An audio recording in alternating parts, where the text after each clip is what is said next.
Hello and welcome to the David Carrier Show. I'm David Carrier, your family's personal attorney, and you have found the place where we talk about estate planning, elder law, real estate, and business law. So you can give us a call if you'd like, 616-774-2424. That's 616-774-2424 if you'd like to get your question, comment, or concern on the air. We, of course, love it when you send us emails, david@davidcarrierlaw.com. Pretty easy to remember that one, eh? David@davidcarrierlaw. I mean, how simple. If you'd like to give us an email, you can always go to the website. Again, davidcarrierlaw.com. And at davidcarrierlaw.com, you can leave us messages, and there's all kinds of good stuff on the website as well. You can sign up, for example, for a free life plan workshop. These are the ones we do every single week, the good Lord brings, just to make this real. You know, there's one thing to talk about this stuff, and we've got folks who've been listening to the show, perhaps you, look in the mirror, for years, and then they finally come to a workshop and finally finally start moving ahead on some of this stuff. Well, that could be you too. And we are back with the oatmeal raisin cookies, all live and in person, live and local. Give us a call right now, though, 616-774-2424. Well, it is the 21st, hard to believe, right? 21 years ago, I was driving down Plainfield on the way to the office, and the radio says, "Hey, an airplane hit the World Trade Center." And I'm like, "What?" And then comes out it was not by accident. It was not a whoopsie, because then the second one went in. So, where were you 21 years ago when you got that news? And you know, I can't tell you how it cheeses me when people, it was we all came together. No, we didn't. There were people who celebrated it. I mean, one preacher out of Chicago in particular who thought it was God's comeuppance. And there were a whole lot of other people who thought it was God's comeuppance for the fact that you guys work your butts off, all right? And you've created an oasis of sanity in a mad world called the United States of America, right? And they haven't stopped tearing it down since. And they're all like, we all came together. What? Where were you? You know, I mean, there was an outpouring. There's no question. There was an outpouring of effort, pride, whatever you want to call it, among Americans, you know, to say, well, we're not going to let that happen again. Well, where are we now, right? I mean, but this notion that all of a sudden everybody, you know, is all kumbaya and stuff like that, you need to refresh your recollection there a little bit, my friends. If you think that's, because it's always phrased in terms of, and these were the same people, understand. These were the same individual people who were like, what did we do to deserve it? You know, like working hard. You know what I mean? It's like, yeah, you got a refrigerator and air conditioning. Okay, well, you worked your whole life, right? You did the things necessary. I understand there are people in other parts of the world don't have air conditioners, and they can't buy a boat to go out on the weekends, or let alone go fishing once in a while. But, you know, that's kind of a consequence of where they are and the kind of government that they have and the kind of society that they're living in. You know, kinda. You know, whereas people who work hard in America, which is why, in case you haven't, here's the other thing. America's so terrible. It's so horrible. We deserved it. Okay. What's the one country in the world that everybody wants to get to? And I'll give you a hint. It's not France, and it's not Britain. It's not even Afghanistan. Okay. There's one country in the world that everybody seems to want to get into. See if you can. I'm not going to tell you I'm not going to give you the answer. You have to figure it out for yourself. Okay.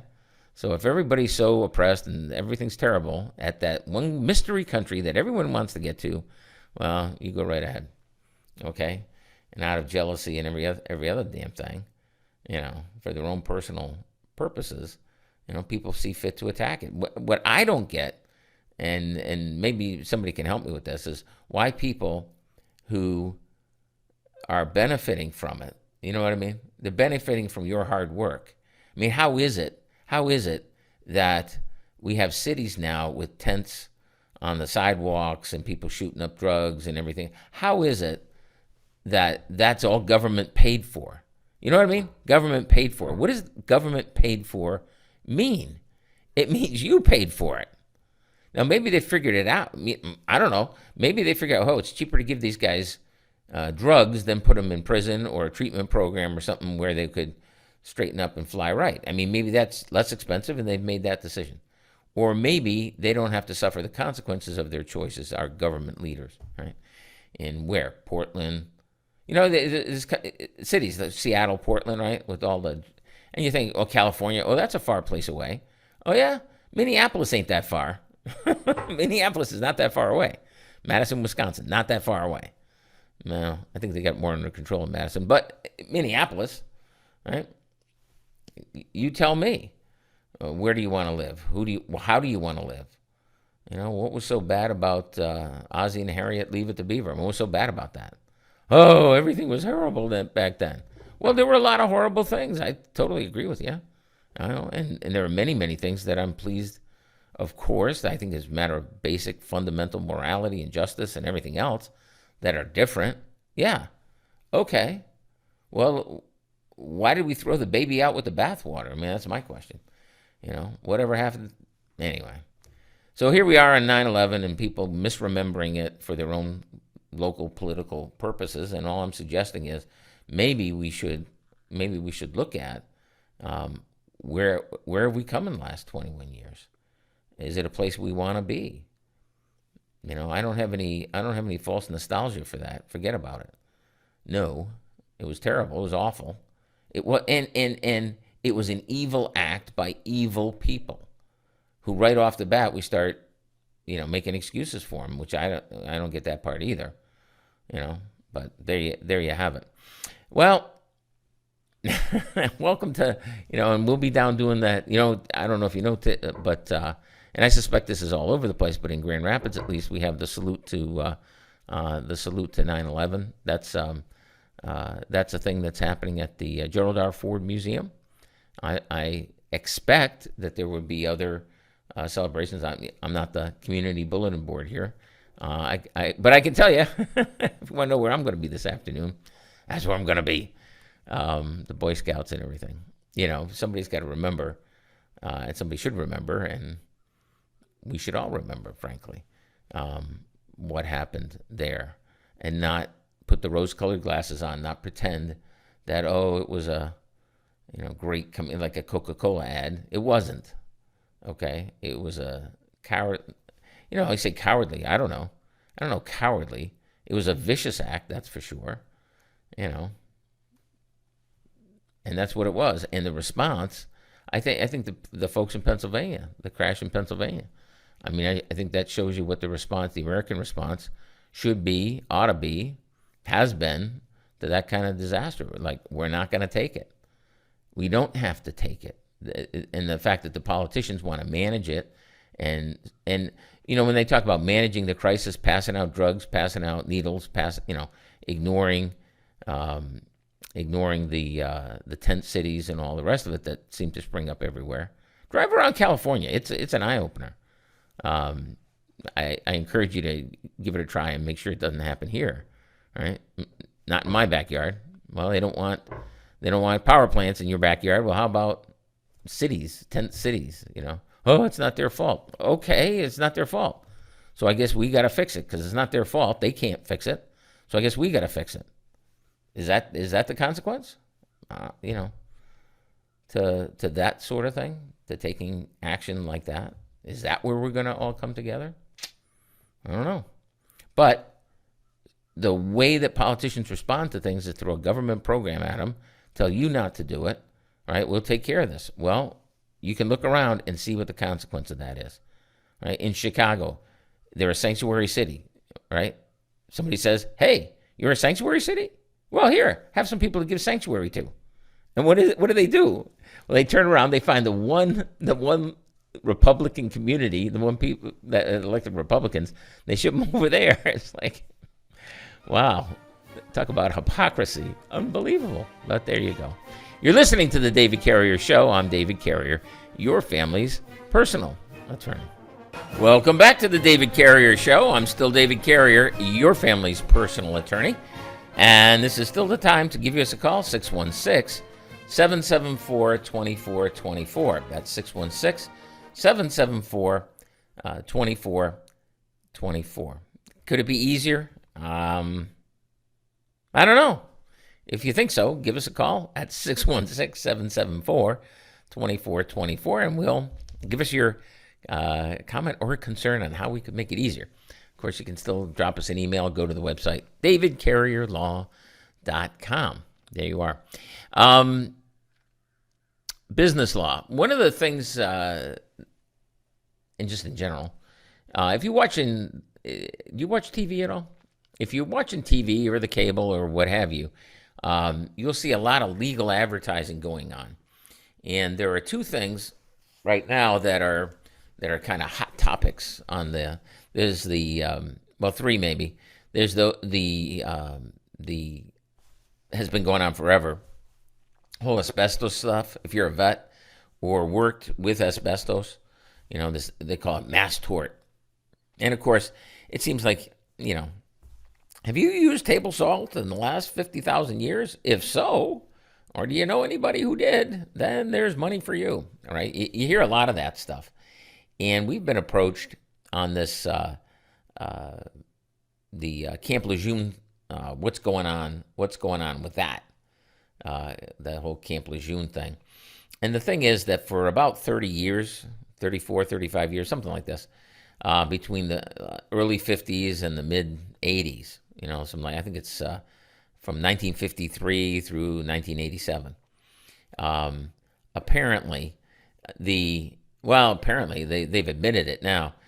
They were dumping dry cleaning chemicals, apparently, is what it was, into, as I was saying, apparently again. See, that's the thing. When you become a lawyer, you don't ever say anything outright. It's never like, they admittedly. Okay, well, maybe it didn't actually happen. Well, but they admitted it. Okay, so now you can say it. You don't have to say allegedly or apparently or it seems like.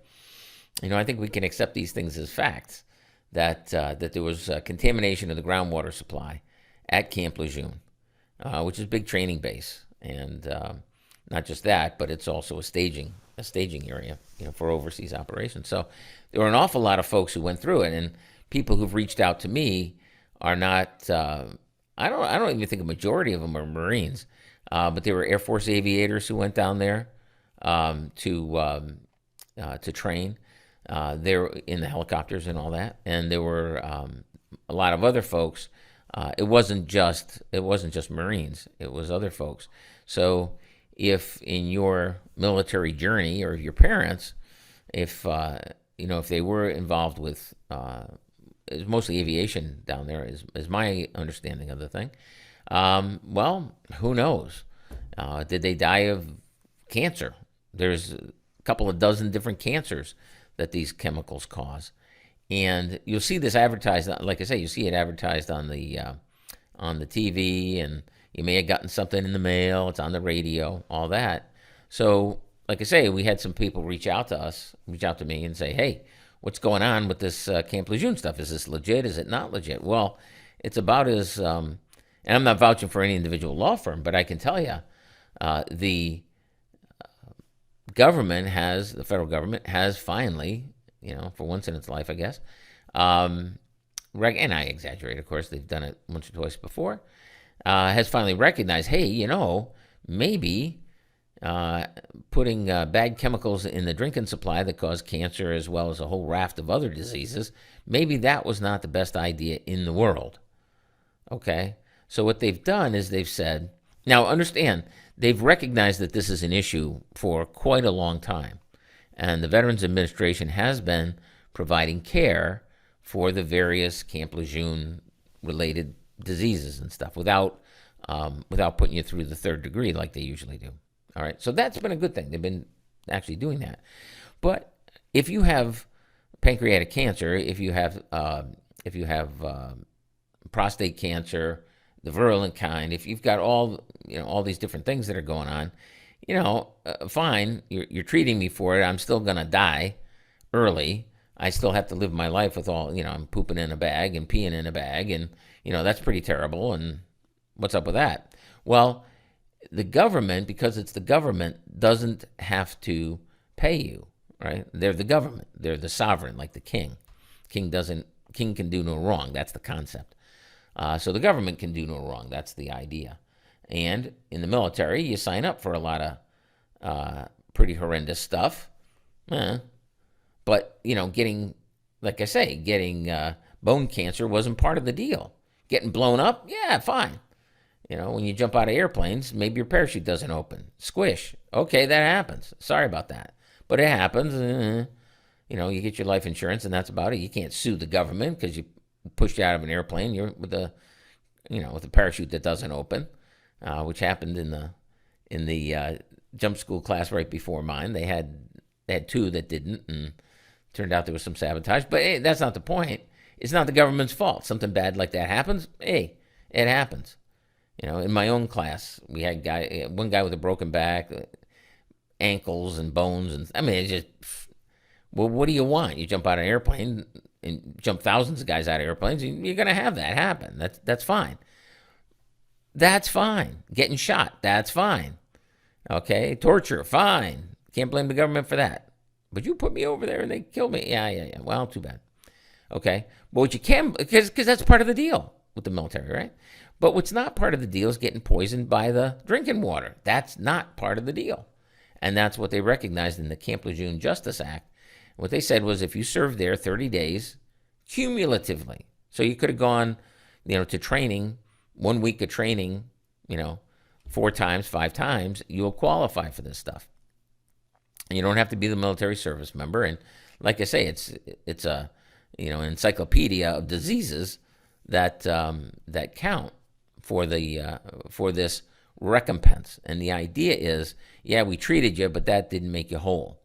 And we can't fix you, okay? If you died early, if your parents died early because of cancer or what have you, you can't fix that.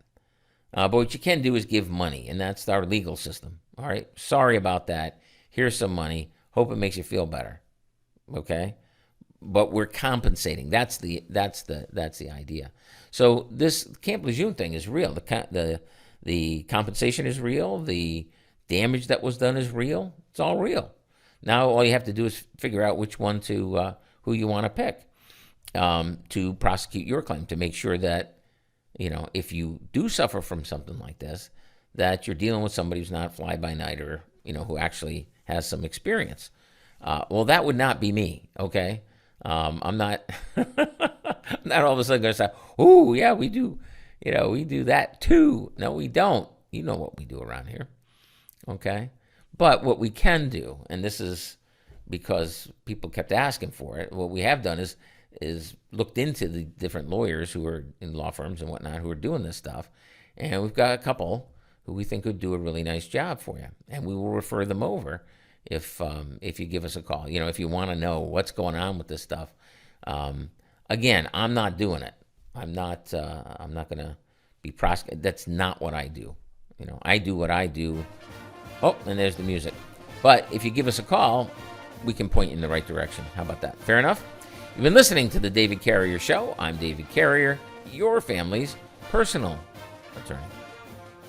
Welcome back to The David Carrier Show. I'm David Carrier, your family's personal attorney, and you have found the place where we talk about estate planning, elder law, real estate, and what's the other one? Business law. That's right. So if you have a question, comment, or concern about any of that stuff or any other legal matter, if you're on death row, don't bother calling. I can't. Well, actually, I back in the military, I did have a couple of guys on death row. It was the death row cases. I was just co-counsel. They weren't. I wasn't primary, but I did. When the military first got jurisdiction with the Supreme Court, I did get to petition for certiorari on a case where I was the lead counsel. That was kind of fun. That was right before they moved me over to the Pentagon, and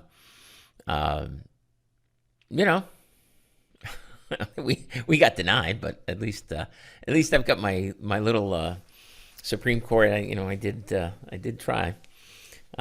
Anyway, long story short, if you've got a legal problem, now's the time to give us a call. 616-774-2424.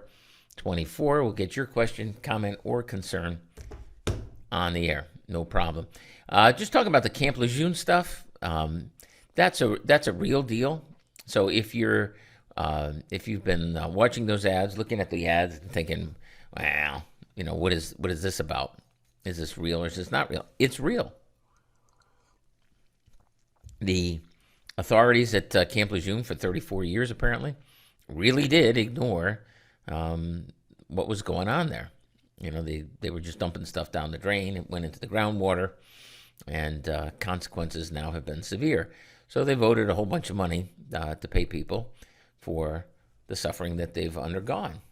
It's the way this system works. If a private company had done that, had done what they did, it'd be the same consequence. It was just basically the government saying, okay, just because we're the government doesn't mean we get away with it, and here's the money that we'll pay out. And it's a very streamlined system. It's very beneficial. It's tax-free dollars, if you did suffer those injuries. So it's worth a call, and what I would suggest, you decide what you want to do, but we've been in contact with a number of them, and there are a couple that we feel pretty happy with. And if you'd like us to give you a steer in the right direction, we can do that. We'd be happy to. 774-2424 if you've got a question right now now here's something I do deal with. How about that? And that's it's a COVID program. I'm still running COVID ads, which I need to re-record. I know that. But, according to the state of Michigan, we're still in a medical emergency. That's not over yet. All right. So the government gets additional emergency powers thanks to the emergency declaration. So they ain't giving that up anytime soon. So that's why we keep, we're still in COVID emergency, if you can believe that. But that's the way, legally we still are. So anyway, back in the day, this is a couple of years ago now, in 2020, when COVID first came out, they thought it would be a good idea not to tax employers on employees. Okay. See, right now, if you run a business, and I'm not telling anything new to business owners, but if you run a business and you employ people, oh my goodness, there's all these taxes, unemployment tax and FICA and all the rest. There's all these employment taxes that you have to pay for each individual person who you employ. Did you know that? The government taxes the person who tries to give someone else a job, or tries to employ someone, give them a job. I mean, pay somebody else to do work. Well, that's not for free. The government wants its cut. Okay, so of the money that you earn, I'm not talking income tax. All right, I'm not talking the taxes that you pay in. The poor slob who hired you, he or she's got to pay a bunch of taxes too, just for the privilege of hiring you. How about that? Anyway, government said, hey, if we want to drive down the cost of gasoline, we'll give you a tax holiday, right? Or we'll reduce the gas tax. Well, they thought the same thing would work with employers. So they said, okay, you can keep those taxes you owe us for this person, you can keep them.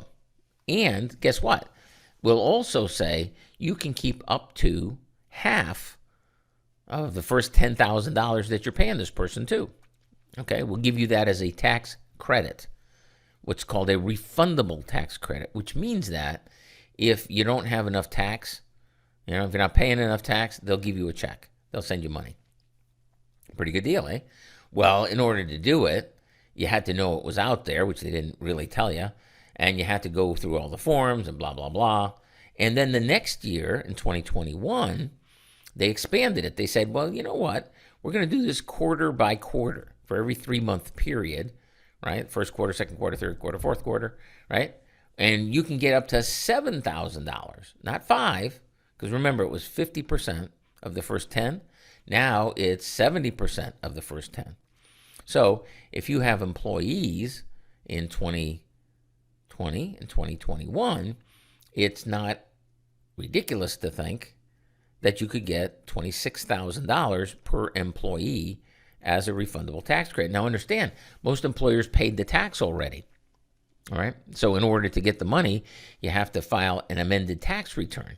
You said, well, yeah, I already did this and I already paid all the tax. Yeah, this is how to get some of it back. That's what this is about. And not just the tax that you paid in, but an additional amount as a tax refund. That's what's going on here. So you had other programs, the Paycheck Protection Program, that was Department of Labor, right? And then you had the special loans. Those were through the Small Business Administration. This is not Small Business Administration. This is not Department of Labor. This is now, because I guess everybody wanted to get in the, who doesn't like handing out free money? Why not, right? And the IRS doesn't usually do that, but they thought, hey, here's a way to do it. Interestingly, you guys probably think it's boring as hell, but somebody like me, it's interesting. Interestingly, this was supposed to go for all 4 quarters, the entire year of 2021. Last year, it was supposed to go all 4 quarters. But see, the idea here was, if you're hiring people, we need to get you some money so you can keep keeping them. And they call it the Employee Retention Tax Credit. So the government wanted people to hang on to the employees. And so to do that, it was like, well, how can we get these people money? I know, we can give them PPP. Well, that blew up like a terrible, right? And then they had all these programs through the Small Business Administration, which didn't know how to administer them, which is just the reality of the thing. And that kind of blew up, and there's all kinds of fraud in that. So then they find, well, how about we do this other thing too? All right, we'll try everything we can think of. And it was so unknown, right, that by the 4th quarter of 2020, right, they expected to be dumping tons of money out through this ERC or ERTC program, Employee Retention Credit or Tax Credit program. It didn't happen because nobody knew about it, right? It's crazy. What? I'm going to get, nobody actually took advantage of it, or very few people. So few people, they said, okay, yeah, we promised, and in fact, we passed a law that said it would go through the 4th quarter of 2020. But so few people have applied for it, screw it, we ain't doing it anymore. And they repealed it. After people had already filed their tax returns, expecting to get the money, they said, yeah, not so much. So, sorry, now go back and fix your tax returns, I guess. And so they cut it off. So it's only 3 quarters instead of 4. It's only 3 quarters in 2021, and then 1 quarter in 2020. But the point is that this tax credit is still available. It's on the books. So if you have employees, even if your business did better, well, when we get back from the break, we'll talk about just what's going on with this. Now, that is something that we are, we've kind of got our fingers in the pie on that one, in terms of actually doing the work. Unlike the Camp Lejeune, I mean, what do I know about that stuff? I can talk to other lawyers and figure out if they're, decent or not. But as far as that, we're never going to do that. But as far as the CRTC thing goes, that's a different story. We are getting personally involved in the ERTC because it means so much to our employer clients. You've been listening to The David Carrier Show. I'm David Carrier, your family's personal attorney. Welcome back to The David Carrier Show, and that's sort of a show tune version of the fight song, I guess. Why not? 616-774-2424. That's the number to call right now if you'd like to get your question, comment, or concern on the air. Mostly we're talking about how do we avoid poverty, right? How do we make sure that middle-class people don't go broke if you need long-term care? That's what we're trying to do most of the time. And make no bones about that. But we're talking today about a couple of things where actually the government will give you money if you have suffered. One of the people who've suffered are these survivors of Camp Lejeune, people who drank the water between 53 and, 87? If you spent some time there, just to be on the safe side. Apparently, they had it fixed by 85, but they extended it to 87. They just don't want to argue, I guess. So if you have had, and an awful lot of these things seem like the sorts of things that diseases and cancers and stuff that people just have, but they're not arguing.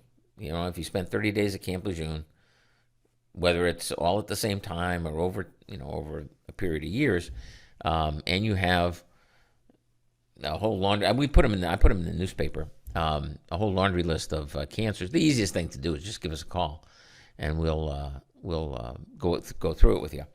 And we've got a special number for that. It's 616.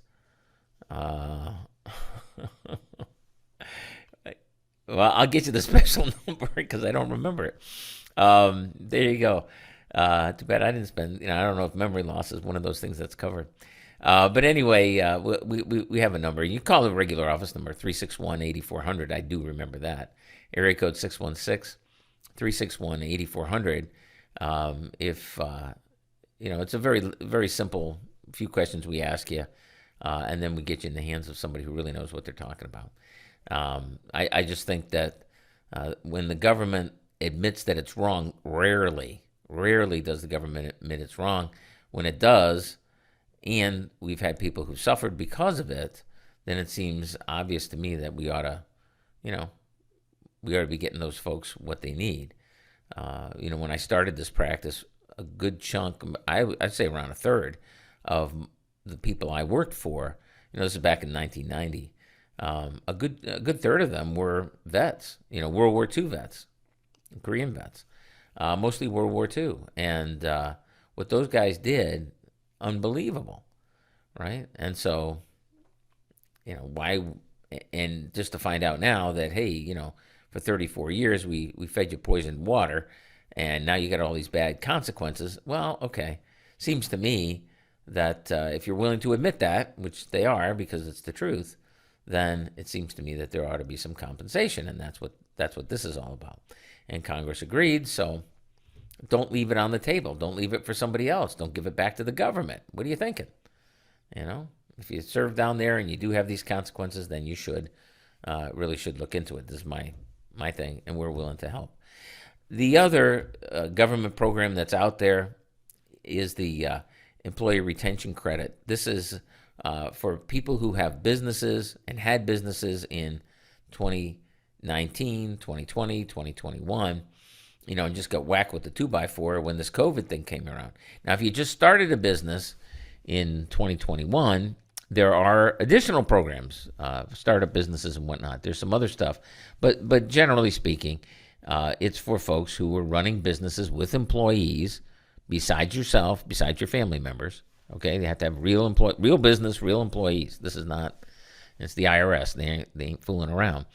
But the point is that there is a significant amount of money on the table. And you might say, well, COVID's over. And I get that.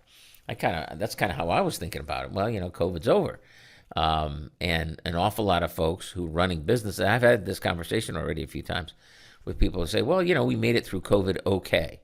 We changed our business. We dropped doing these things. We started doing other things. We managed to get through. Understood. So, and there's a lot of bad information out there about the ERC. People say, oh, if you got PPP, you can't take this program. You can't benefit from this. If you have more business now than you did before, you can't. If you change your line of business, you can't. If you're an essential business, you can't take it. Okay, none of those things are true. It's like every other government program. It's like everything else, right? The devil is in the details, and an awful lot of folks are entitled, right? To take this tax credit, who are unaware of it, which is why, we're kind of getting into this now with 2 feet, because it's just so bogus that all you have to do is file an amended tax return. Now, there's There's an awful lot that goes into it. There's a lot of legal analysis, blah, blah, blah, blah, blah. Yeah, there's a lot that goes into it. That's true. And so people who are doing it on their own are doing it wrong, which means now you get into IRS troubles. Or they think they're not entitled, in which case they don't get what they're entitled to. They don't get as much. And so that's really kind of where we're getting involved in, in a major way, because it is such a benefit to folks who actually qualify for it. If you don't qualify, you don't qualify. But if you do, well, then let's get what you're entitled to. And I've had this conversation as well. It's like, well, yeah, but we made it past the COVID. COVID's pretty much over, which, yeah, it shouldn't have been what it was, but okay, now it's over. Got it. So what's happening? And this is the thing so what's going on now? I got business owners who've got to close locations because they can't find anyone to work. We lose people because someone else we can't afford to match the offers that the bigger companies are giving them. You know what I mean? I mean, this is people who are dedicated, people who understand the mission that we're on, all the rest of this stuff. Well, sometimes they get made offers they can't refuse. I understand that. I thought our offer was pretty good, but, personal choice and all that. That's a reality. You got to deal with it. Well, this is a way to put more money into the employer's hands. People who, you got to be hiring people. You got to be a company that hires, that provides jobs. And if you are, this is a way.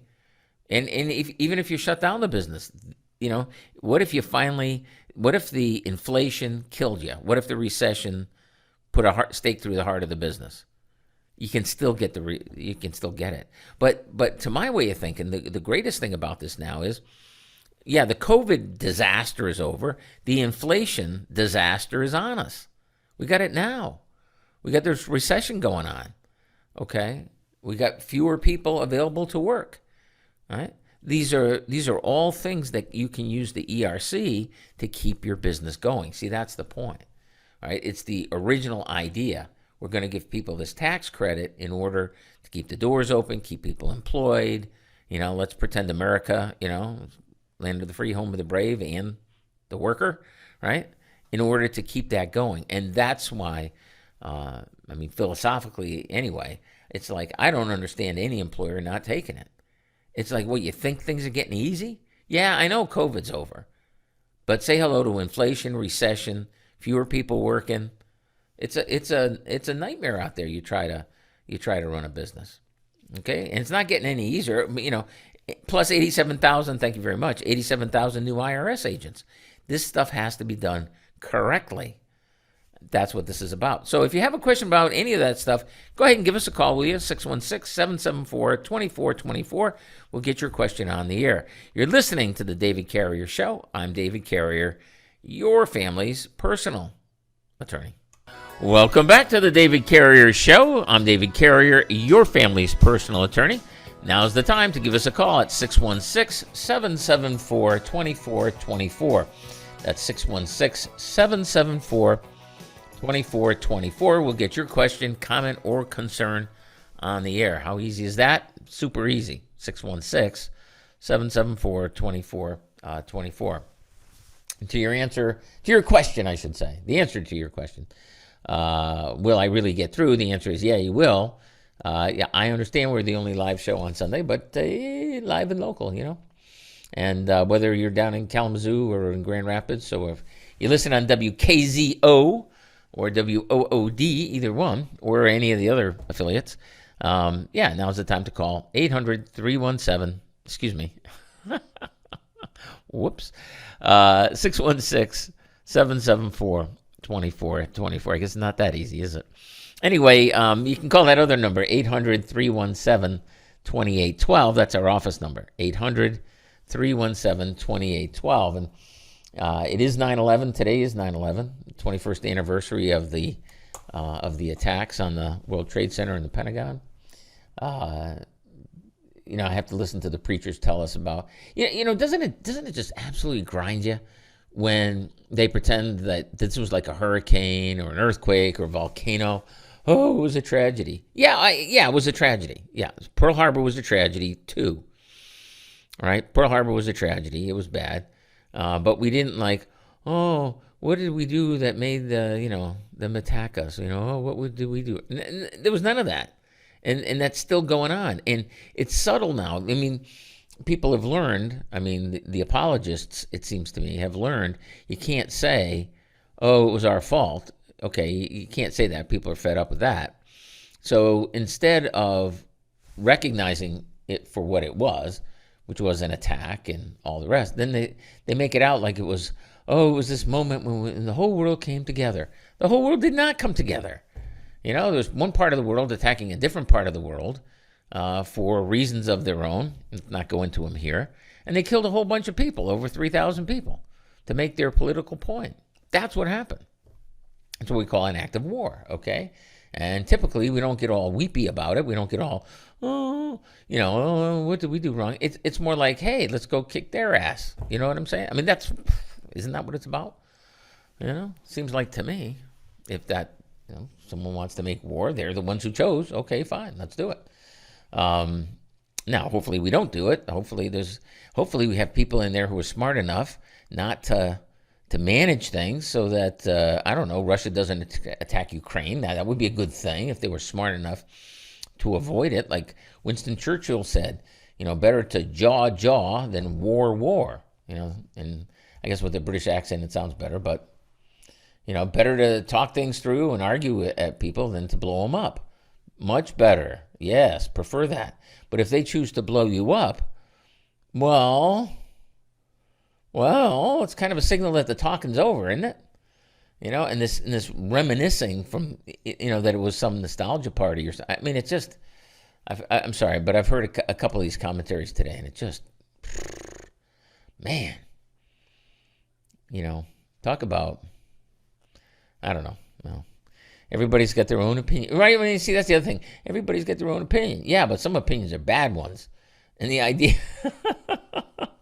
the idea that 9/11 was somehow a kumbaya moment, or whatever. It's just astonishing to me. Anyway, there it is.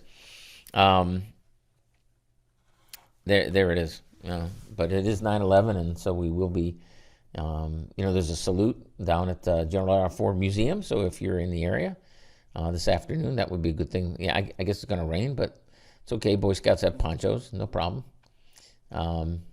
We'll see you there.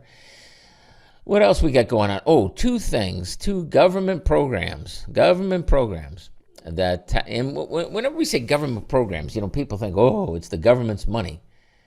Wait a second. It's your money, taxpayer money, and it should be spent wisely. That's what I think. And so often it is not, but occasionally, unintentionally, they do actually do good things with it. But just to show you how screwed up this is, how totally screwed up it is. I just saw an article this morning. Apparently, they're going to, we've got this thing called the F-35, right? This is a fighter airplane that vanishes and, does wonderful things, and everybody who flies it, and it took a while to figure it out, but everyone who flies it absolutely loves it. So more and more countries want to buy it. And okay, so it's like a super duper airplane. Great. And they're going to buy a new engine for it. New engine.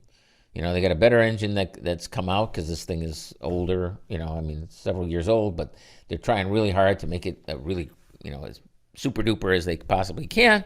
So now they have this new super duper engine, which is supposed to be easier and blah, make it better. Okay. It's going to cost $6 or $7 billion, which is a lot of money, right? $7 billion, which is a lot of money. The thing is, though, in order to do this, to buy more engines, they have to buy fewer airplanes. Well, okay. Well, you can't be flying an engine around in the sky without an airplane to go around it, right? So why? And they're going to cut like 60 or 70 aircraft to do this, to buy the new engines, because they don't have the money. And how much money are we talking about? $6 billion. Is $6 billion a lot of money? Well, it kind of seems like it might be a lot of money, but right now I got Bill from Kalamazoo who's got a question, and so we're going to get to that first. Morning, Bill. Welcome to the David Carrier Show. Good morning. I have hopefully a simple question. Oh, don't My worry, I mom can is make in it complex.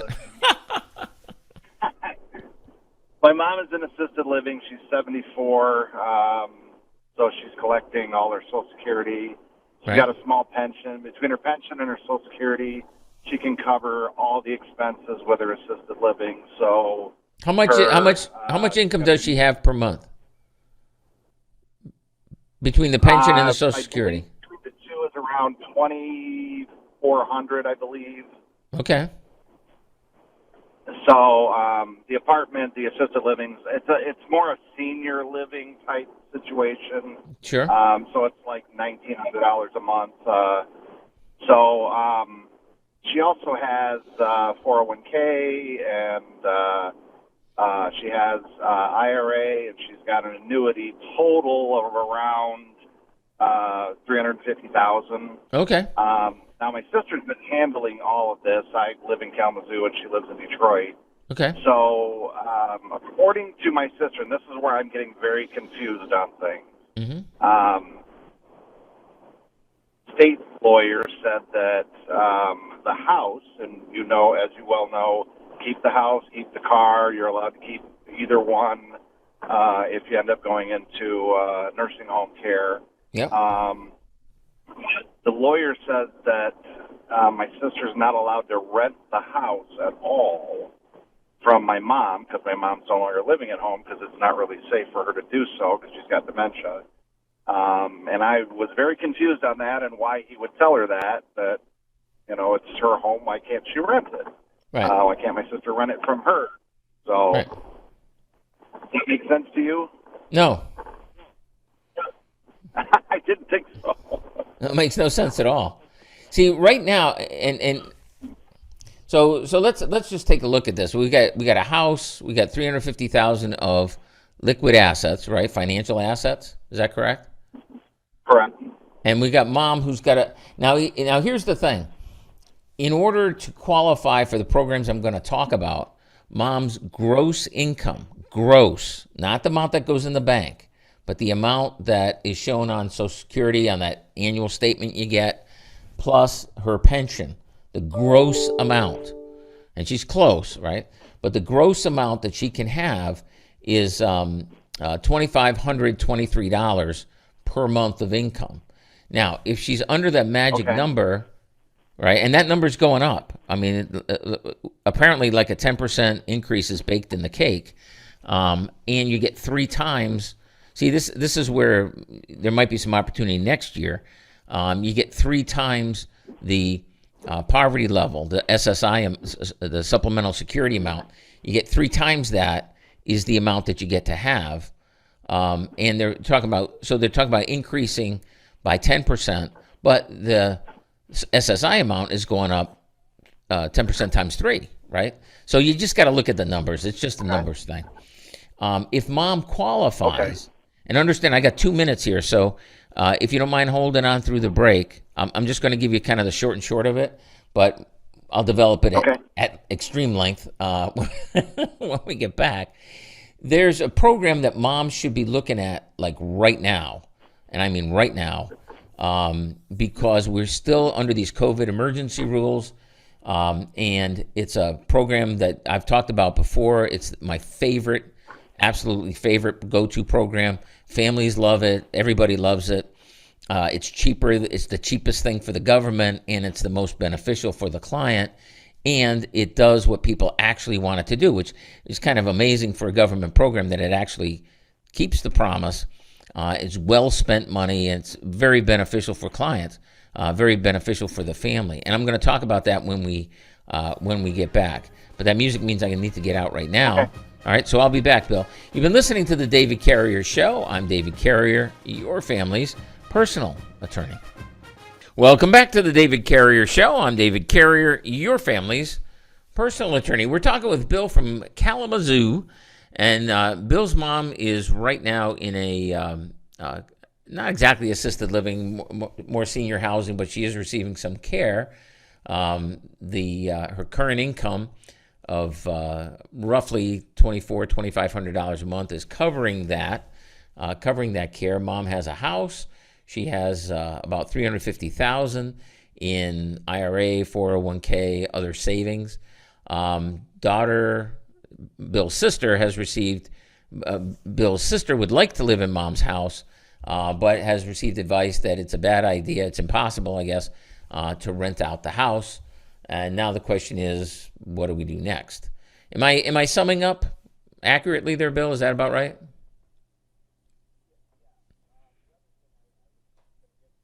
Mm-hmm.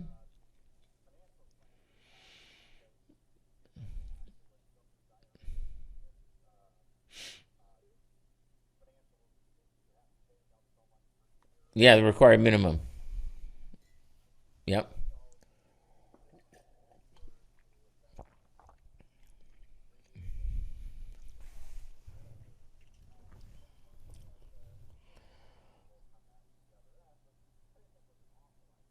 No, no, it's all right. So let me address that one. I've got a case on appeal right now where before she went into long-term care, the client painted her house and put a license tag on her license plate, and they penalized her for both of those things. All right, they assessed a penalty. Now, they also assessed a penalty for giving money to her church, but you could kind of see that. If she's going in the nursing home, she gives a unusually large charitable donation. But it was the church she'd been at for 40 years, and once you're in the nursing home, you don't have any more money, so she kind of prepaid. You know what I mean? Well, they disallowed that, and we're not fighting that one. But painting the house? Are you kidding me? Painting the freaking house? Paying your taxes, you can't use your money for that. But that's the way some of these things are going. Now, the advice that you were given about improving the house until a couple years ago, that would have been fine. That would have been good advice. But then they've said the usual things that people do to spend down. They've changed the rules on them. This was February of 2020, I want to say, right before the pandemic. And they said you can't buy furniture. There's a whole bunch of things now that people used to do that you can't do anymore. And we've got caseworkers out there who are, and I think they must have had a seminar on this because you're seeing it all over the place, that are really restricting the things that you could normally do, naturally do. You just do it routinely. You can't do those things anymore without a lot of documentation, willing to argue the thing, willing to take the thing on appeal. Okay, it's getting tougher out there, is my point with this Medicaid stuff. So let me address the use of the house. If you rent out a house, you rent out the homestead, Medicaid, and let's say you rent it out for $1,000 a month, okay, and you've got someone who's on the Medicaid, they will let you take $600 a month as expenses, okay. So you only have to report the 1,000, but then the family keeps 600 for taxes, utilities, maintenance, upkeep, etc. Right? Of the rental amount, they get to keep 60%, and then 40% goes to the nursing home or the facility. Okay, so that's a safe harbor kind of thing. If you rent it out for whatever you rent it out for, you can keep 60%. For administrative expenses, the other 40% goes into income. Now, what if you can't rent it out for what it actually costs you to maintain the thing? What if you can't do that? What if it costs $1,000 to maintain it? Well, then you can prove that you spent this money on the house, on rental expenses, okay? And there's a list of rental expenses that you can spend money on. So if you can prove that you spent the money on those things, then you can deduct all of the money that you received as rent. But understand, you've got to prove it. And, being slick is not going to, we have to plant the flowers. Yeah, right. They're going to look at that, right? So those are two ways that you can rent it out that are covered if you rent it out for money. What if you don't rent it out for money? What if you just let sister stay there? Because, see, if you have a vacant house, the insurance on a vacant house is unbelievably expensive because vacant houses burn down, Okay? So your mom's been in long-term care. How long has she been there in the apartment, whatever it is? Okay.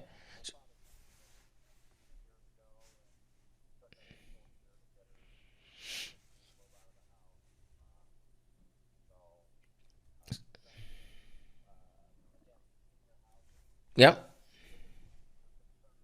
No, I get that. Don't worry, Bill. I,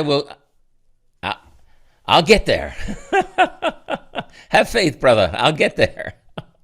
Well, right now the question is, what do we do with the house?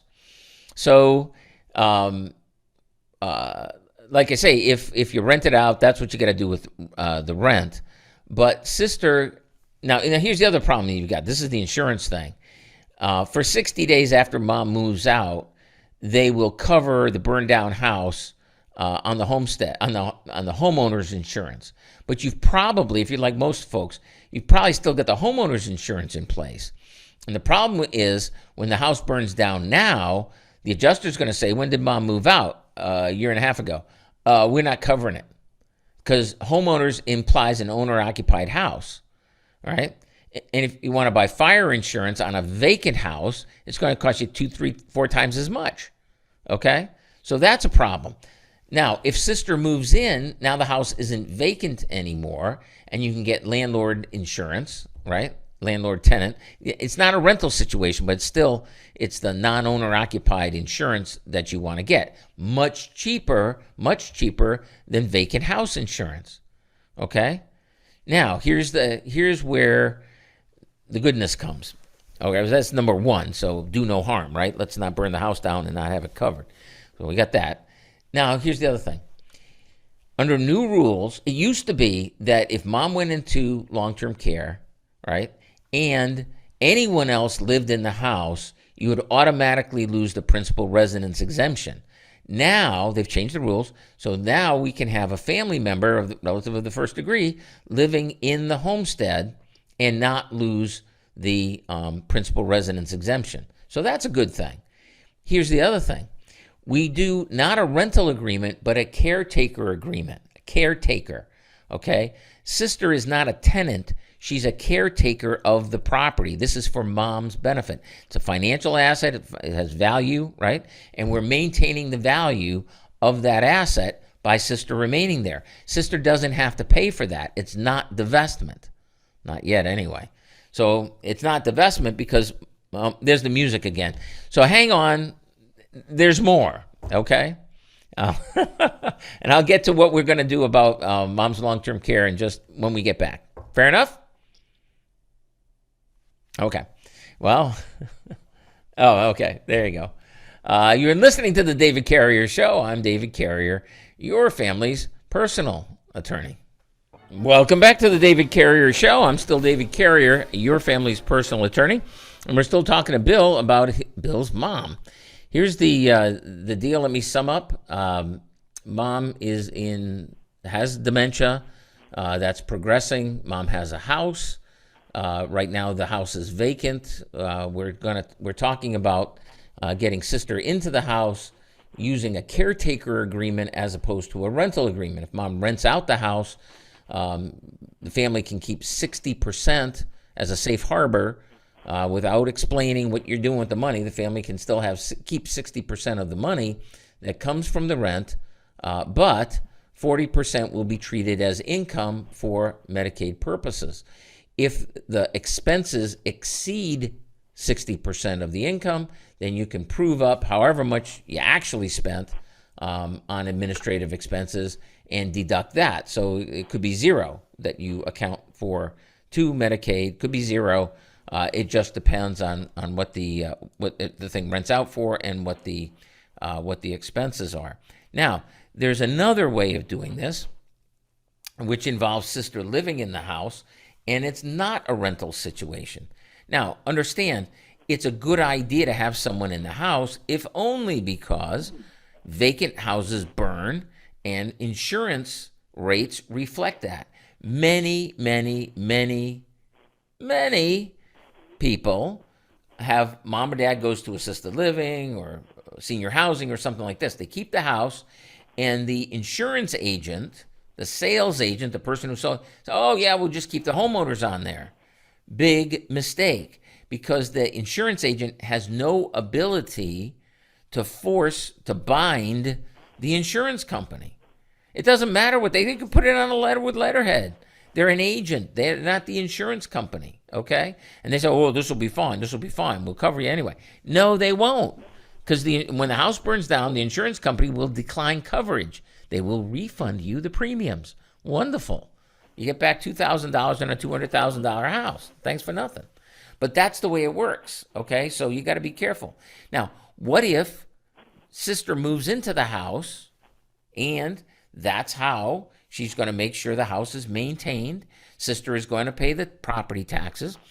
Sister's going to take care of all of that, so mom doesn't have to. It's not rent to mom. Sister is caring for the house. Well, that's a horse of a different color. Now I don't have to account to Health and Human Services because I haven't rented the place, okay? There's no taxable income to mom, right? And this is a recent development, and I don't necessarily lose the principal residence exemption. It used to be that as soon as mom moved out, the taxes would double. And then they said, well, if mom moves out but nobody else moves in, then we'll let mom keep the old homestead exemption so the property taxes stay relatively low. But if anybody else moves in, now we're going to double the property taxes, roughly 40% more, almost doubling the property taxes on you. We're going to do that. But now, if I get a family member who moves in, then I don't have to worry about the annual property taxes skyrocketing, doubling. So that's all good. But here's the situation now, okay? So we got mom. Sister can move in. Sister doesn't have to pay rent. Sister should be paying the taxes, utilities, upkeep, because why not, right? And now you actually qualify for a lower insurance rate. That's going to be higher than homeowners, because people do take care of their houses and stuff. It's probably going to be higher, but it's not going to be 4 times as much like vacant house insurance. So, go to the insurance agent and say, hey, mom's been in long-term care for this amount of time, right? Here's the insurance we'd like to get on the house. That's doable. Now, mom's got about $350,000, and she's not on Medicaid. And she might have a low enough income to qualify for the waiver program, Medicaid waiver, or PACE, Program of All-Inclusive Care for the Elderly. There's a very small window of opportunity right now with the PACE program. So I heard you say, Bill, that mom has dementia. Is that right? Correct. Did I get that right? So her cognition ability is down. She's got memory problems. Is that correct? Sure. Yep. Correct. Okay. So mom would qualify for Medicaid for long-term care. That's the door number 2 is there's 7 doors. She has to get through one set of doors, one door, to qualify. The second door has to do with memory and cognition ability. Mom probably qualifies. If you got a diagnosis of Medicaid, you qualify under door number 2. It's almost 1-to-1, okay?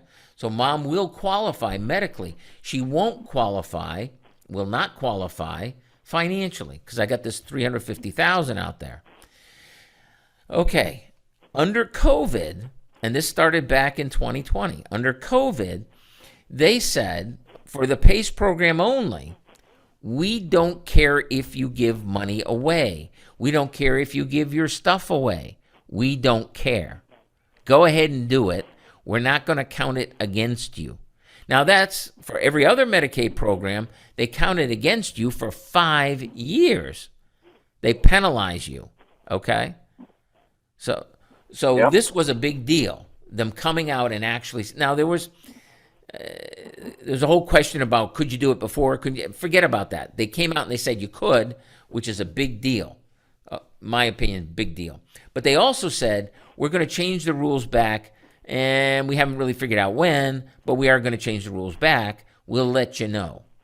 Okay? That was last March. Okay?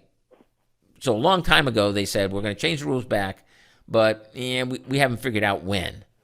Okay, great. So we've got this window of opportunity. And here's the other thing. What happens when they reinstate the rules? Then will they go back and look at these divestments and say, oh, now we're going to penalize you for that? I don't think they can, because they said that these transfers would not be viewed as divestment. They came out and said it. And so I'm not really worried about, I am worried about it. I'm worried about everything. But that's a loser for them, I think. Anyway, right now you got this opportunity to apply if mom qualifies on the income basis, which you can't have more than $2,523 a month of income right now in 2022, and qualify for assistance at home or assisted living. Now, if she does need nursing home care, skilled care, right, she qualifies anyway. They just take her income. But for these other programs, there's an income limit of $2,523 gross, not net, gross amount, which means the amount she's entitled to, not what they subtract Medicare for, other insurance, what have you, gross $2,523 a month. So if mom qualifies on an income basis, it might be a smart idea, because we're still in this window of opportunity, for her to divest the IRA, the 401k, and her other cash. It might be, now she gets benefits under PACE right now. PACE is not just assistance in the apartment, it's also assisted living, it's also skilled nursing. You see? So in your mom's situation, okay, great. Well, that's something somebody should be looking at that. Now, I'm not saying you should. There's no automatics with this stuff, right? Nothing's automatic. I'm a paramedic, and we sometimes go on PACE clients. So there you go. Well, you see, you could give money away, you could give houses away, you could give everything away, and still qualify for PACE, which you couldn't do for the other Medicaid programs, right? Because people have divestment penalty. So, well, if you know what PACE is, then, well, it's the full range of services, right? And if they can't stay in the apartment anymore, assisted living or skilled nursing. Yeah, I see it in the field, and that does help me, because that's our fear within, mom could be just fine, stabilized for 2-3 years, or she could go down, within 6 months and need memory care, which in memory care is horribly expensive. Right. Hey, that music means we need to get out, but I tell you what, if you want to hang on through, we can take this to the top of the hour if you want. I do have to go, though, David. I appreciate the time. It's been a very big help. All right, thanks, Bill. Welcome back to the David Carrier Show. I'm David Carrier, your family's personal attorney. We've got Jesse on the line. Hello, Jesse. Welcome to the David Carrier Show. Yeah, thank you. Yeah, I have a will. Okay. And it's old. I'm getting ready to make some changes in it. Mm-hmm. I just wondering, what would I do? I got to take one out because the one is deceased, and I got to add 2 minors. Okay. And I'm wondering if it would be better to go trust or will suffice. Well, do you own your home? Yes. Okay. And do you have some savings and what have you that you'd like the minor children to get? Yeah. So, generally speaking, this is my theory on it, right? I think you're better off with the trust because it's more flexible. There's more things we can do with it. And we're not going to probate at the end of the day. Now, most trusts fail, like 96% of them fail because there's no follow-through, which is why, if you work with us, there's follow-through is not an option. I mean, it's part of everything that we do. And we charge you for it too. But at least, but at least it works. So let me tell you, here's the difference between wills and trusts real quick, because we don't have a lot of time. Have you ever gone to, what's your favorite store to go to? Are you, do you like the home improvement thing, the sports thing, or buying groceries? What's your favorite store? Myers, groceries. Okay, fine. So you run into Myers for a loaf of bread. Do you ever walk out with a loaf of bread or 3 cartloads of stuff? Right? So let's say you ran into Myers for a loaf of bread, and you're looking around for the bread, and then you find, the can of beans and the and the cereal that's on sale because the kids like cereal, and this, that, and the other. And before you know it, Right. you're wandering around the store Right. with an armload of stuff. Okay? Right. That's how you're doing life right now, Jesse. You own everything in your own name. You're carrying all that stuff around the supermarket of life. You're carrying around your groceries, which is fine, right? That's fine. Go ahead and do that. But if you slip and fall in a mire, what happens to all in the grocery store? What happens to all that stuff you're carrying around? Okay. Well, what happens to it? You're carrying a bunch of stuff around. Yeah, it goes flying. You make a mess. Eggs get cracked. It's terrible. Then out comes the janitor to clean up the mess on aisle 3 that Jesse just made. Okay? That's the probate court. You see, slip and fall is death or disability.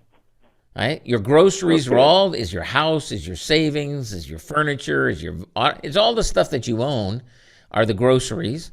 Slip and fall is death or disability.